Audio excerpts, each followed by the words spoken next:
কারণ যাদের সাথে বিবাহ করা জায়েজ, একে অপরের সাথে মেলামেশা করা, এই মেলামেশা করাটাকে ফ্রি মিক্সিং বলা হয়।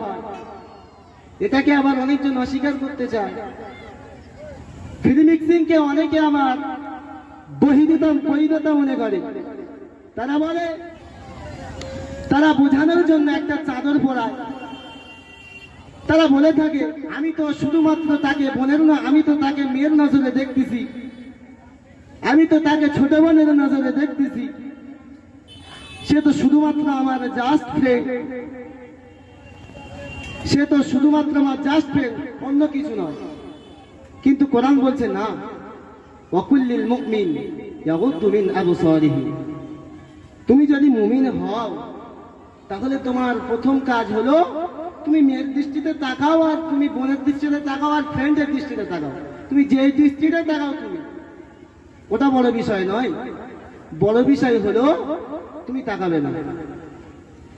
তাহলে কোরআনের এই আয়াত দ্বারা আমরা স্পষ্ট ভাবে বুঝতে পারি যে একজন পুরুষ একজন নারীর থেকে তার নজরকে নিচু রাখবে। একজন নারী একজন পুরুষের থেকে, বেগানা পুরুষ যাদের সাথে বিবাহ করা যায়, তাদের থেকে নিজের নজর, চোখে, দৃষ্টিকে নিচে। একটা মেয়ে শুধু ফ্রেন্ড হিসাবে বসে ওঠা বসা করতেছে, ব্যাস এতটুকু, তো জিনা করতে গেল। রাসূল পাক সাল্লাল্লাহু আলাইহি ওয়াসাল্লাম এই হাদিসে, এই আয়াত, কোরআনের এই আয়াতের ব্যাখ্যায় বলেছেন, যা বুখারী শরীফে এসেছে, বুখারী শরীফের 6243 নম্বর হাদিস। রাসূল বলছেন, যে সমস্ত কাজগুলো জিনার ধারে বাড়ে নিয়ে যায় তা হলো 7টা। এক নাম্বার হলো আল আইনু জিনাহুন নজর। কোন বেগানা নারীকে চোখ দিয়ে দেখা, এটা হলো চোখের জিনা। রাসূল পাক দ্বিতীয় জায়গায় বললেন, ওয়াজিনাল লিসান আল মানতিক। জবান দ্বারাই কোন বেগানা নারীর সাথে কথা বলা, এটা হলো জবানের জিনা। রাসূলের পরেও বললেন, তোমাদের মুখের জিনাও আছে। মুখের জিনা আমার কি? রাসূল বললেন ওয়াজিনাল ফাম আল কুবলু। মুখের জিনা হলো তোমার জবান দ্বারা, তোমার মুখ দ্বারা কোন নারীকে চুম্বন করা, এটা হলো মুখের জিনা। রাসূল পাক আরো বললেন, তোমাদের হাতের জিনা আছে। হাতের জিনা কি? রাসূল বললেন, আল আখযু আল বাতশু আল লামসু। হাত দ্বারাই কোন বেগানা নারীকে স্পর্শ করা, হাতে হাত রেখে কথা বলা, এটা হলো হাতের জিনা। রাসূল এখানে থেমে যাননি। রাসূল বললেন, তোমাদের পায়ের জিনা আছে। পায়ের জিনা হলো বেগানা নারীকে দেখতে যাওয়া, বেগানা নারীর সাথে ওঠা বসা করা, বেগানা নারীর সাথে চলাফেরা করা।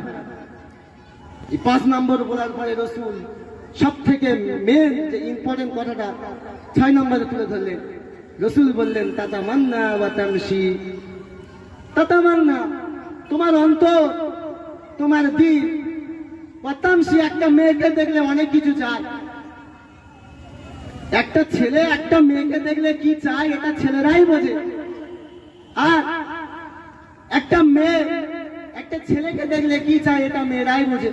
একটা মেয়ে একটা ছেলেকে দেখলে কি চায় এটা মেয়েরাই বোঝে। রাসূল পাক সাল্লাল্লাহু আলাইহি ওয়াসাল্লাম তিনি বললেন, রাসূল পাক বললেন, আল্লাহ পাক ছেলে এবং মেয়েকে এমন ভাবে সৃষ্টি করেছে, একে অপরের সাথে দেখা হলে অন্যরকম ভাব আসতে পারে। এটা আমি বলছি না, রাসূল বলছেন। রাসূল বলছেন, আল কলবু তাতামান্না ওয়া তামশি। রাসূল এরপরে কি হয়? এরপরে কি হয়? রাসূল বললেন ওয়াল ফাযু ইউসাদ্দিকু ওয়া ইউকাদ্দিমু, হয় সে মনের চাওয়াটা বাস্তবায়ন করে অথবা তার থেকে ফিরে আসে, কিন্তু চায়। কোরআনের এই আয়াত থেকে আমরা স্পষ্ট বুঝতে পারলাম, তুমি যদি মুমিন হও তাহলে তুমি বেগানা নারীর দৃষ্টি থেকে, বেগানা নারীর দেখা থেকে তোমার নজরকে নিচু রাখো। ঠিক তেমনি মহিলাদেরকেও বললেন, তুমি যদি মুমিন মহিলা হও তাহলে তোমার দৃষ্টিকে পুরো বেগানা পুরুষকে দেখার থেকে তোমার নজরকে নিচু রাখো। রাসূল বললেন, সাহাবা হুজুররা, আমি এটা বলে আমি শেষ করবো, চাচা মূল্যবান কথা আপনাদের সম্মুখে শোনাবে। রাসূল পাক সাহাবারা বসে আছেন, রাসূল পাক জিজ্ঞাসা করছেন, ও আমার সাহাবারা, তোমরা কি বলতে পারবে পৃথিবীর মধ্যে সব থেকে খারাপ জায়গা কোনটা? সাহাবারা, কোন সাহাবা বলতে লাগলেন, যেখানে দেহ বিক্রি করা হয়, পতিতালয় যাকে আমরা এক কথায় ছিল, যেখানে জিনা হয়, বড় জিনা। কোন সাহাবা বলতে লাগলেন, বিভিন্ন সাহাবা বিভিন্ন রকম কথা বলতে লাগলেন। ওই সময় রাসূল পাক সাল্লাল্লাহু আলাইহি ওয়াসাল্লাম বললেন, সব থেকে দুনিয়ার ভিতরে সব থেকে নিকৃষ্ট আর খারাপ জায়গা হলো বাজার। কেন? আল্লামা হুজুর, বসিরহাটের আল্লামা হুজুর রহিমাহুল্লাহ, তিনি তার কিতাবে লিখছে, আমি যদি রুহুল আমিন যদি দুনিয়াতে জীবিত থাকতাম তাহলে আমি সর্বপ্রথম যার বিরোধিতা করতাম সেটা হলো যে জায়গায় জিনা হয়, সেই জায়গার প্রতিরোধ, সেই জায়গার প্রতিবাদ আমি সর্বপ্রথম করতাম।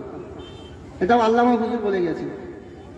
তাহলে রাসূল পাক বললেন, আল্লাহর কাছে সব থেকে প্রিয় জায়গা হলো মসজিদ, আর সব থেকে খারাপ জায়গা হলো বাজার। আহাব্বু ইলাল্লাহি মাসাজিদুহা, আল্লাহর কাছে সব থেকে প্রিয় জায়গা হলো মসজিদ। ওয়া আবগাদু বিলাদি ইলাল্লাহি ওয়া আসওয়াকুহা, সব থেকে খারাপ জায়গা হলো বাজার। এই জন্য করে আমি করজয়ের সাথে নিবেদন করব,